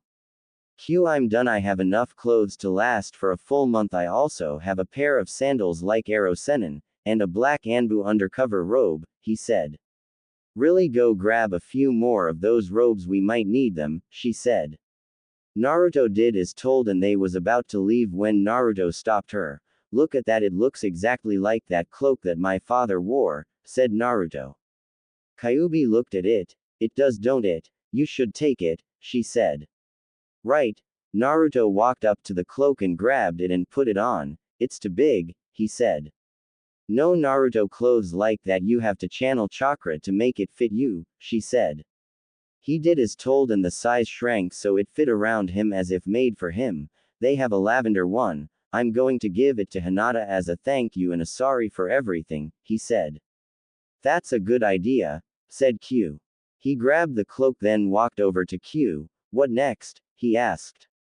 To the shinobi library, she said. Cool, but don't they have cameras there? Asked Naruto. They don't have cameras in the library. Who would think to steal from a library, Naruto? Asked Q. I guess you're right, said Naruto as they jumped across the village to the library. They reached the library and Naruto was able to squeeze through the small window that was left open above the back door, then opened the door for Kyuubi. The scrolls in here should be sorted by element and rank. Take a scroll and put a copy of every scroll in it, but only keep like elements in each scroll, she told him. Later that day, Q shook Naruto to wake him up since they would be leaving soon. He went to shower and put on his regular orange clothes since Q told him he couldn't wear his new stuff until they was out of the village. Hey Q, how are we going to give Hinata her gift? Asked Naruto.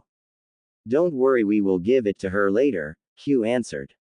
You sure we will be able to? He asked. Trust me, Naruto, she said. Okay. Hey, I'm hungry. He walked into the kitchen. Q, was you able to catch the person who keeps putting food and money in my apartment when I was asleep? He asked. No, Naruto, we was not here when it happened, she said. Well, I wish I knew who it was so I could thank them for all the times they have helped me when I didn't have any food, he said. I have a feeling you will be able to see this person soon, said Q. I also wish I could see Rabbit-chan before I had to leave. I like her, said Naruto. You don't even know her. How can you know you truly like her? Asked Q. Because she went out of her way to help me. She helped with my training when Kurenai or Anko couldn't. She was there to talk to me when no one else would, and she stopped a lot of people from bullying on me, said Naruto. Maybe you will see her, said Q. I hope so, said Naruto. An hour later Kyuubi left and was to meet up with Naruto a few miles away from Konaha with the large scroll they sealed everything they took sealed in it. Naruto was at the gate he was supposed to meet Tsunade at. There with her was Shizune, Kurenai, Tsume, Hana, and Anko. He walked up to them trying not to look too sad. "Morning everyone," he said. "I'm going to miss you pup," said Tsume. "Don't worry Nisan, we will not let you travel by yourself for long, trust your Ones and I will join you real soon," said Shizune hugging him. "I wish I could stay with you," he told Shizune while he hugged her back. "Naruto, you're like a brother to me also, and no, I will not let this go without doing something about it," said Kurenai hugging him. "Thank you for everything Kurenai Onezen," he said. "Naruto," Hana said getting down to his level, "know that I'm always here for you and I will not be marring that Uchiha. Soon when I get everything settled out with figuring if I want to become clan head or not I will let you know, and so you know I will be in line to marry you when you're ready," she told him in his ear so no one can hear. "I love you Naru-kun," she then kissed him. Naruto smiled. "Thank you Hana-chan, I would be honored to marry someone as strong and beautiful as you," he said back into her ear.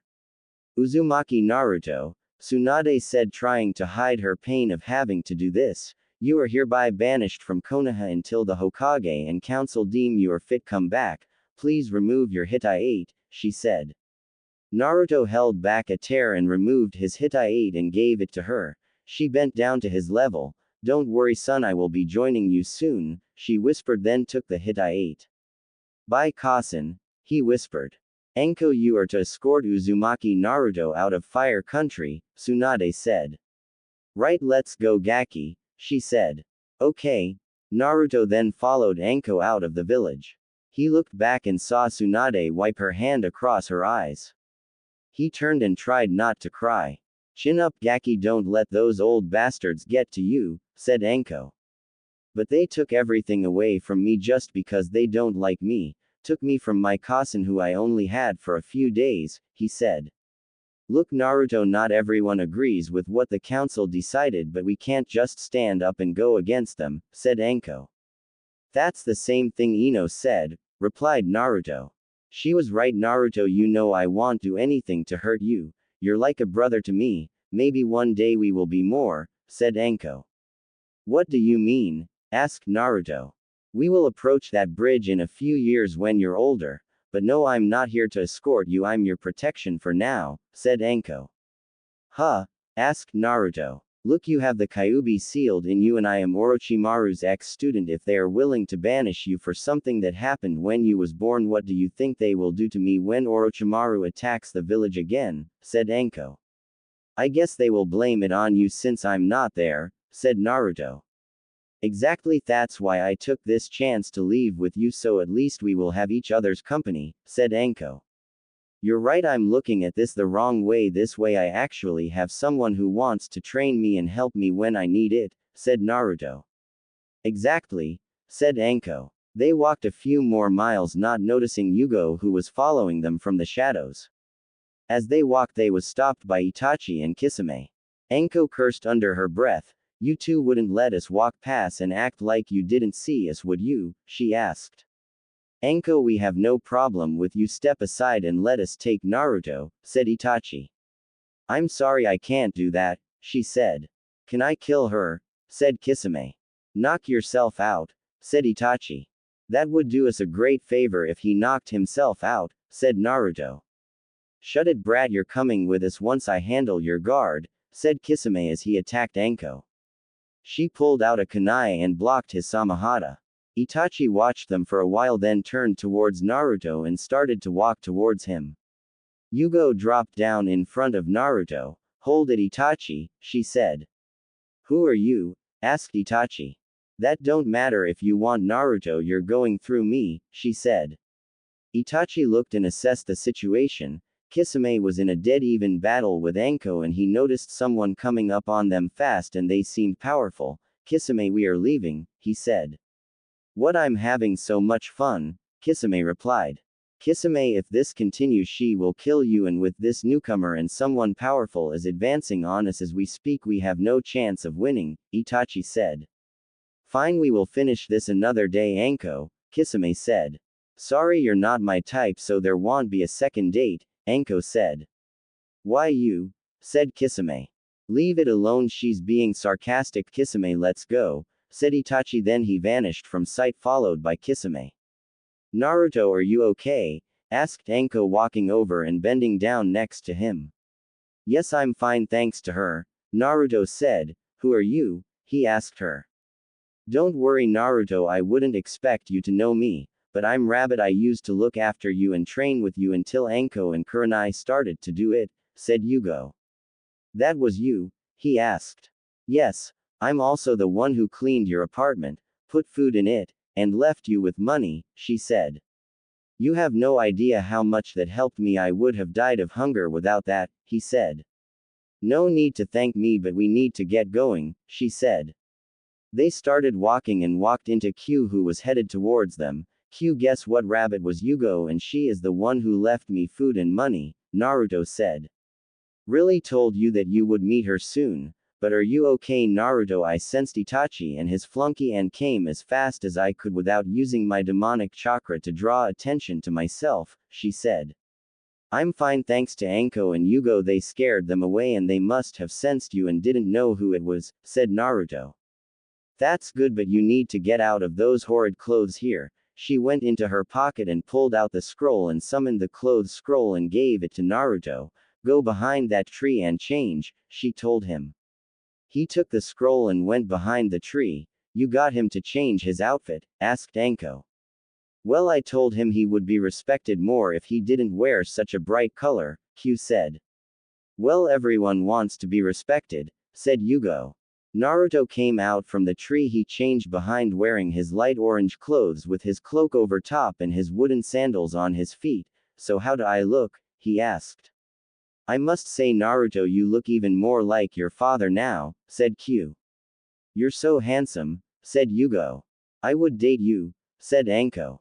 Yugo looked at her. What, I would, and you can't say you wouldn't if he was 2 or 3 years older, said Anko. Yugo sighed. I try not to think of that right now since he is not old enough right now, she said. I guess anyway, let's go, we need to get to the meetup spot, said Anko. Right, said Yugo. Question. Who should I pair with Naruto? Pick anyone besides Hinata, Hana, Ino, Shizune, Sakura, and Tsunade. Tell me in a review. By midday, Anko and Yugo had led them to a small hut that was a few hours, even for a ninja, away from Konaha and went inside. Yugo lit a fire on the fireplace while she sent Naruto to get more firewood. Anko sat back and started to go through her scroll for something to do.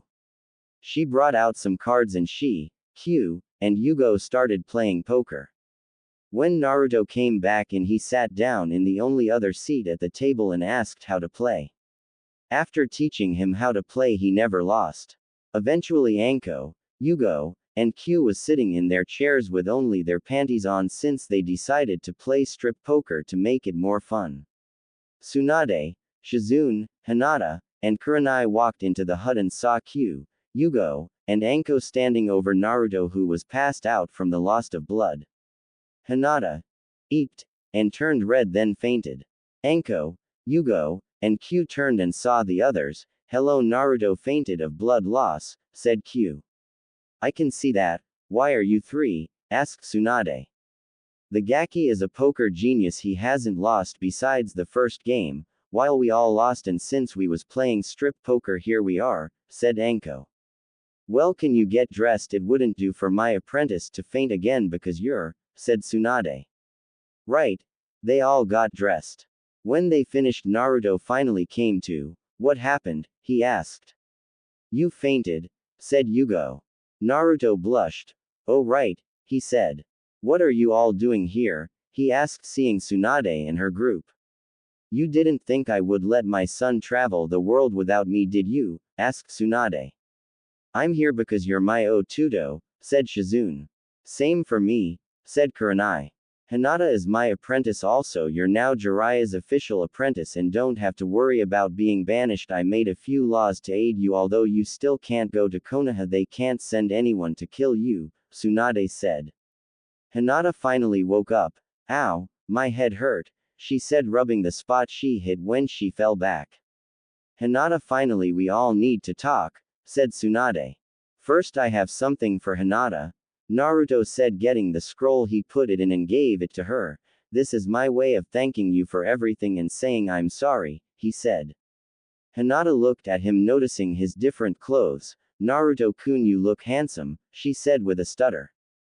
Hinata, what did I tell you about that? Said Tsunade. Sorry, I'm working on it, she said. That's all I ask, but Naruto, you do look nice. Why the change? Asked Tsunade.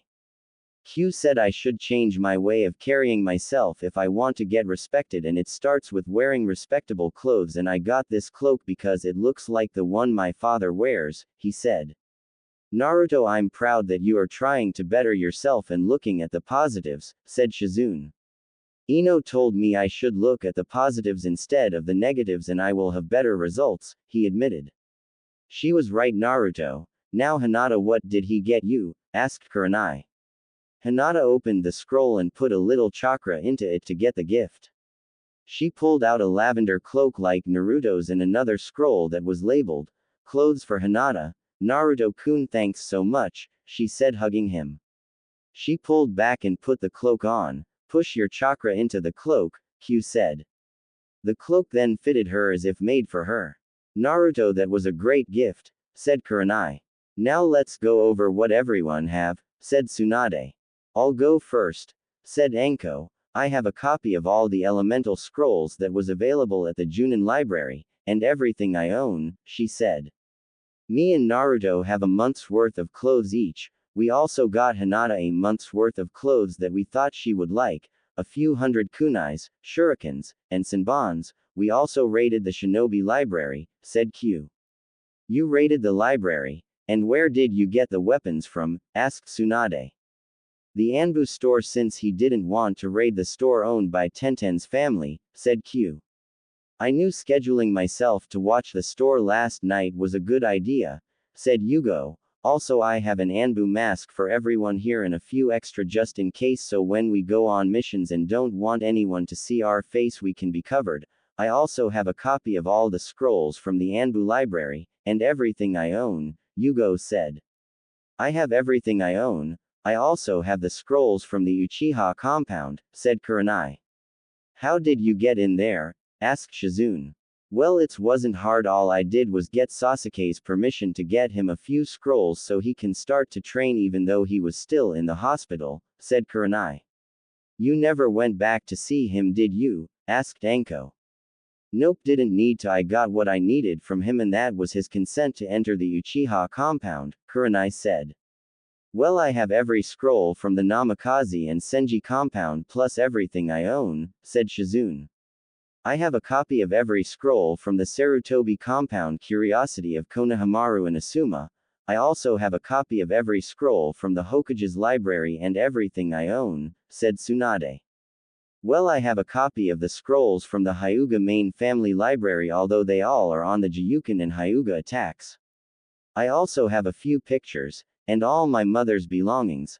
I don't know if it's useful, but I also was able to get this box that was hidden under my father's desk in his office. It has the name Kushina on it, but I didn't know who that was, but I took it because it was in my mother's writing, Hinata said. Let me see that box. Hinata, Kushina is Naruto's mother. Why would Hiashi have something with her name on it? Said Tsunade, taking the box from Hinata and opening it. There was a letter in it, so she read it out loud. Hannah, if you're reading this, then something happened during my labor and I didn't make it. I want you to take care of my son. I know your husband don't like me, but he is friends with Minato, and if he is doing what I think he is going to do to stop Kyuubi, then we both will end up dead, and you're the only one in the village I trust to take care of him. I know the third will try and take care of him, but he has a history of making the wrong decisions or letting his council sway his decisions, and I don't want Naruto's fate to be in their hands. In this box is a scroll to all my jutsus that I own. It can only be opened by my son, so even if the council finds it, they can't do anything. I know it might be soon, but I want you to teach Naruto my jutsus as soon as he starts the academy, so when he become a genin he will have a good library of jutsus memorized. Please take good care of my son Naruto Uzumaki Namikaze, your friend Kushina. She looked up at Naruto and he was crying silently. Naruto, you can start learning these jutsus whenever you want, she said. Okay, Kasen, he stuttered. Let's get off this subject, it's hard for Naruto, said Shizune, as the newly appointed Chunin was crying. Anything else in the box? Asked Shizune. Yay, a few pictures, said Tsunade. She pulled out the first one, which had Hana standing in an open field with Hinata on her shoulders. The second had Kushina, Minato, and Naruto in the hospital room. She gave the pictures to the two. All that's left are two jutsu scrolls, one from Kushina and one from Hana, said Tsunade. I think we should get moving since it would get their minds off what they were just told, said Q. Yes, you're right, said Tsunade. Here are your masks, said Yugo, pulling out 7 masks. Hinata grabbed a cat, Naruto grabbed a toad, Q grabbed a fox, Shizune grabbed a sparrow, Tsunade grabbed a slug, Kurenai grabbed a lion, Anko grabbed a snake, Yugo kept the bear. Okay, whenever we travel, if we are between towns, we will wear these clothes, and no matter where we go, we will go by our animal names, said Tsunade. Why? Asked Naruto. If you go around calling yourself Naruto, you will be easier to track, but if you go by an alias, it's harder to find you, said Tsunade. Okay, so I'm Toad, he said. I'm a fox and I'm being called Fox because of my mask. How ironic, said Q. We can switch if you want to, said Hinata. You sure? Asked Q. Yes, I don't mind going by the name Fox, she answered. Okay, I'm now Cat, said Q. Is everyone else satisfied with their mask? Asked Tsunade. They all said yes. Good, let's go somewhere so we can make a little money, she said. You're not going gamble, said Shizune. Why not? If Naruto is as good as they say, he should be able to win back what I lose. I haven't been able to gamble in a few months, at least let me do it once, said Tsunade. Later, said Shizune. Fine, where are we going? Asked Tsunade. Maybe we should look for some of Orochimaru's old hideouts that he have around here. Never know what we will find that we could use, said Anko. Why would we go looking for his hideouts? Wouldn't that cause us more trouble? Asked Hinata. Usually, but not since he messed up our lives. We will mess up his by destroying every hideout we find that belong to him, said Tsunade. Okay, the first one is near Wave, said Anko. How do you know that? Asked Naruto. He used to be my sensei. That's where he took me when he gave me this curse mark, said Anko. Okay, we will head to Wave, but we still need a schedule for them, said Tsunade. I'll train Hinata in taijutsu at noon, said Anko. All the two in using a katana, speed, strength, and stamina starting at 6 in the morning until 10 inches, said Yugo. I'll train them in medics and teamwork, said Tsunade. I'll do genjutsus, said Kurenai. I'll start them on their element training, said Q. I guess I'm stuck with strategies, practical stuff, and teaching Naruto taijutsu, said Shizune. After traveling at full speed for a few hours, they finally reached the border of Wave Country and Fire Country. First, before we continue, I have something for Hinata and Naruto, Tsunade said, pulling out a scroll. She unsealed it and gave the two a black Chunin vest. They was green, but I had them modified so that no one would associate us with Konaha, she told them. By modified she means she had me dye them and take the swirl off them, corrected Shizune. Did you have to tell them that? Asked Tsunade. Shizune just shrugged. Is this real? Asked Naruto. Yup, as real as it gets, Gaki, said Tsunade. So we are Chunins? He asked. Very much so. Now stop gawking and put it on, we have to get going before Danzo's route catches up with us, Tsunade said. Okay. Wait, Nichan, can you remove the sleeves on my coat? Asked Naruto. Sure, but why? Asked Shizune. Because it would be easier for me to move my arms if they wasn't restricted by the sleeves of my coat, said Naruto. Okay. Give me your coat, I'll have it modified in a few minutes, said Shizune. Hinata, while this is being done, I need you to sign the snake contract, said Anko. Okay, Anko, said Hinata. Done, Naruto. Shizune handed him back his sleeveless cloak. He grabbed it and put it on over his Chunin vest he wore proudly over his orange t-shirt. Wow Naruto, you look great now with the vest and sleeveless cloak, said Shizune. Okay Anko, where is this hideout? Asked Tsunade. Follow me, said Anko. In Konaha, Jiraiya was sitting in the Hokage's office. He sighed as he looked over the decrees that Tsunade made. As the 5th Hokage, I, Tsunade Senji hereby appoint Hyuga Hinata, Uzumaki Naruto the rank Chunin. As the 5th Hokage, I, Tsunade Senji hereby appoint Hinata Hyuga my new apprentice. As the 5th Hokage, I, Tsunade Senji hereby appoint Naruto Uzumaki apprentice of Sennin Jiraiya. As the 5th Hokage, I, Tsunade Senji hereby declare Hyuga Hinata, Uzumaki Naruto, Shizune, and I, Tsunade Senji be released from any and all obligations and are now free from all ties to Konaha. As the 5th Hokage, I, Tsunade Senji hereby release the Junins Mitarashi Anko and Yuahi Kurenai from all duties and ties to Konaha. As the 5th Hokage, I, Tsunade Senji hereby release Anbu Azuki Yugo from all ties and duties to Konaha. As the 5th Hokage, I, Tsunade Senji hereby decree that the property of Minato Namikaze be placed under my name. As the 5th Hokage, I, Tsunade Senji hereby remove all monies belonging to the Senji name and Namikaze from the banks. As the 5th Hokage, I, Tsunade Senji hereby place Jiraiya of the Sennin as my successor the 6th Hokage. As the 5th Hokage, I, Tsunade Senji hereby decree that no ninja may follow me without my permission on punishment of death. As the 5th Hokage, I, Tsunade Senji hereby freeze all bank accounts for the next 3 months. As the 5th Hokage, I, Tsunade Senji hereby decree that Hitaki Kakashi is banned from reading any porn and is required to teach all genins in ninjutsu. As the 5th Hokage, I, Tsunade Senji hereby decree that Uchiha Sasuke is to remain under Anbu surveillance for the rest of his days. As the 5th Hokage, I, Tsunade Senji hereby decree that Uchiha Sasuke is banned from having more than 6 kids. As the 5th Hokage, I, Tsunade Senji hereby decree that Uchiha Sasuke is not to have a hand in raising any kids that he birth.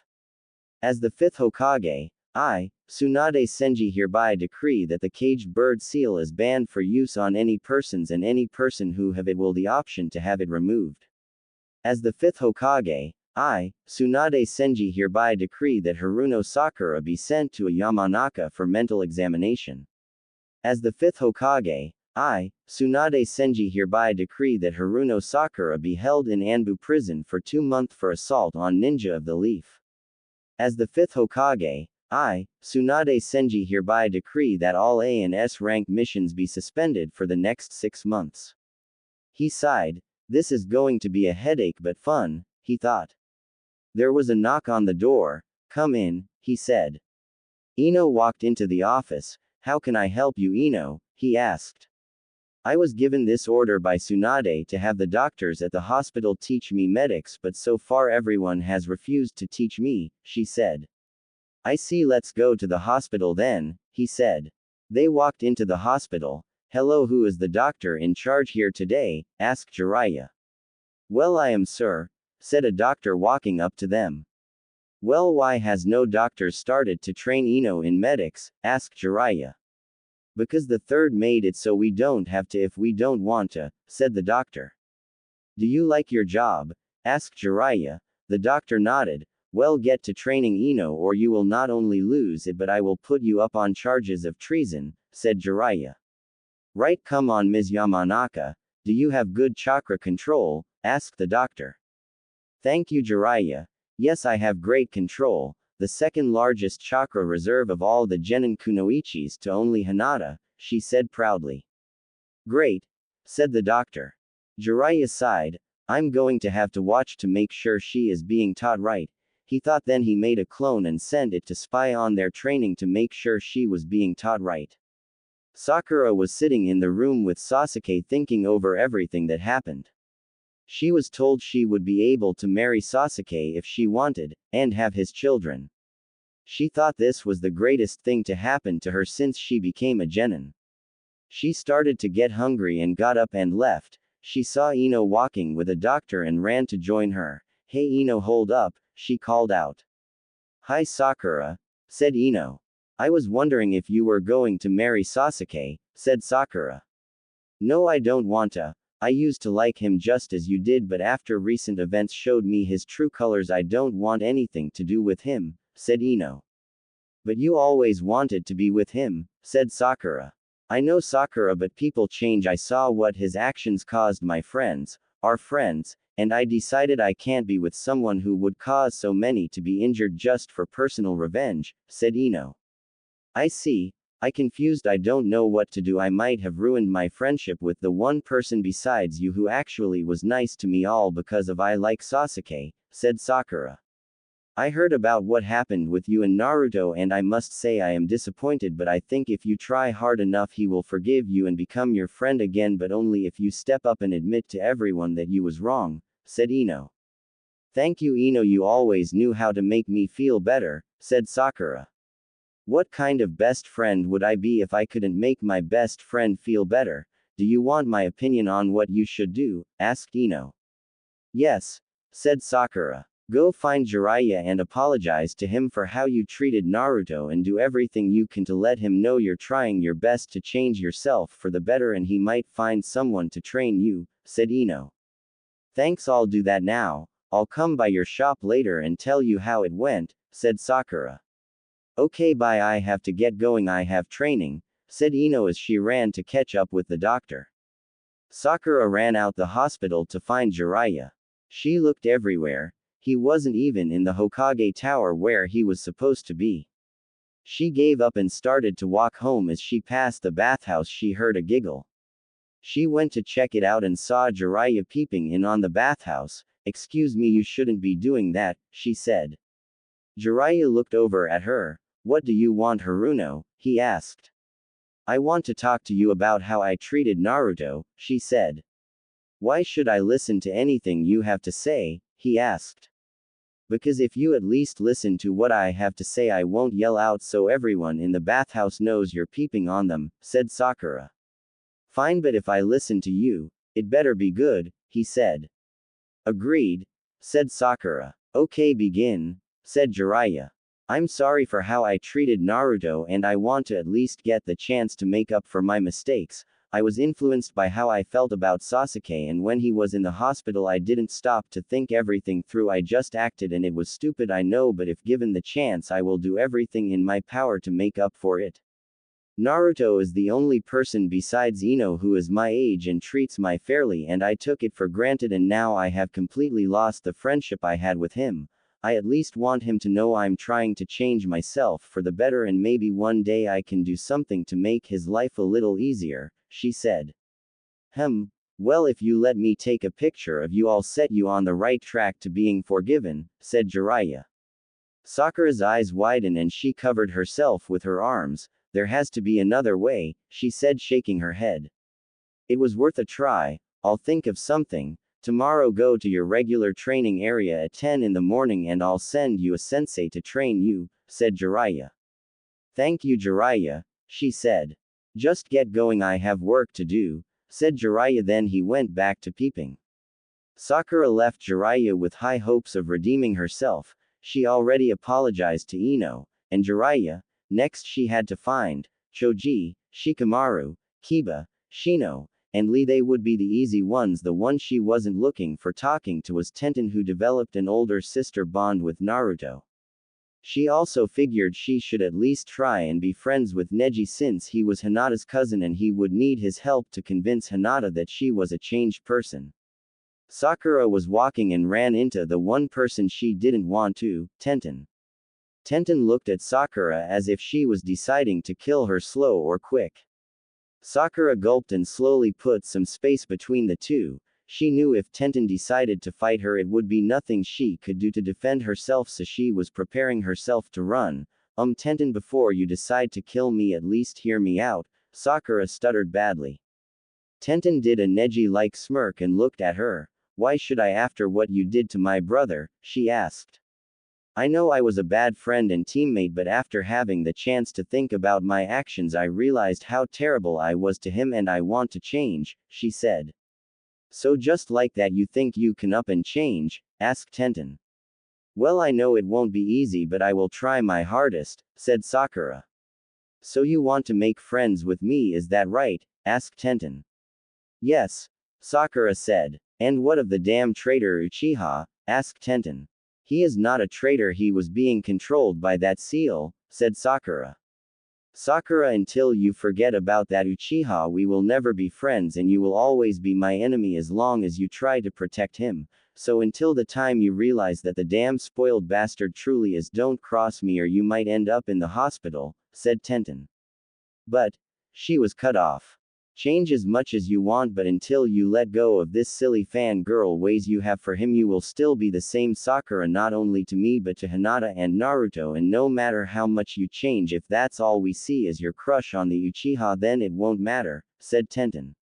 She then walked away. Sakura sighed.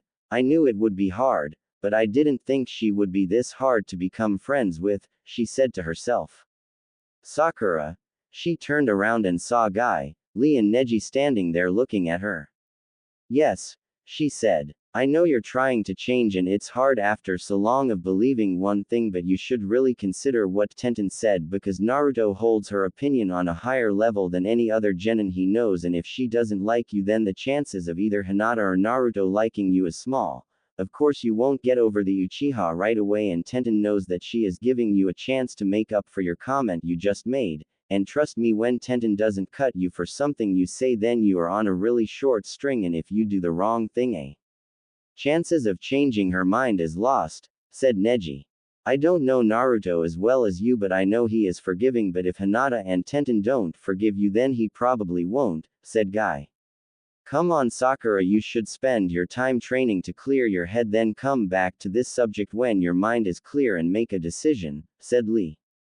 Training with us will also let Tenten see how hard you're trying to change, said Neji. I would like to, but I can't. Jiraiya-sama already said he would get me a sensei to train me, she said. You won't be training with your new sensei all day. When you're finished with your sensei, come find us for extra training. You won't change unless you work harder than you did before, said Guy. Thank you, I will come train with you after I'm done with my sensei tomorrow, she said. A kunai came flying past and smoothly slid across Sakura's jaw. Then Tenten walked up with another kunai in her hand, pointed at Sakura. The next kunai won't miss. Now you only have one chance, and one chance only, to change my opinion about you, so you better make it count, or all hopes of becoming my brother's friend is lost. Do I make myself clear? Said Tenten. Yes, Tenten, said Sakura. Good, don't be late for training tomorrow. We start team training at 4 in the afternoon. She then walked away and disappeared in the trees, headed towards the village. Told you she was hard to impress, said Neji. I think I better leave before she changes her mind, said Sakura. On her way home, she found the guys at a restaurant and went to apologize to them, which were easy because she agreed to pay for their food, which was a lot with how Choji ate. She was walking home and saw a Hyuga girl walking with a guard and went up to them. Hey, you're Hinata's sister, aren't you? Asked Sakura. Why does it matter? She no longer lives in the Hyuga compound, said Hanabi. I was wonder, could I ask you something about her? Said Sakura. Sure, make it quick, I'm busy, said Hanabi. Sakura wondered how busy an 8-year-old could be, but shrugged it off. If someone was trying to make up to her for how they acted, what would you recommend they do? Asked Sakura. Well, I'm guess this has something to do with that Naruto boy she has a crush on. Sakura nodded. Well, I would suggest you talk to her and let her know how wrong you was, and get her some cinnamon buns, they're her favorite and she doesn't hold grudges longer than 5 minutes, said Hanabi. Thank you. Now all I have to do is write a letter for Hinata and send her some cinnamon buns to explain why I did what I did, Sakura said. No worries, now I have to go. But will you send this letter to her with yours? Asked Hanabi, and she gave Sakura the letter, then continued to look for Neji. Sakura ran to the nearest cinnamon bun store and asked for a simple recipe to make some cinnamon buns. She got home with her newly acquired recipe and started to make 2 dozen for Hinata.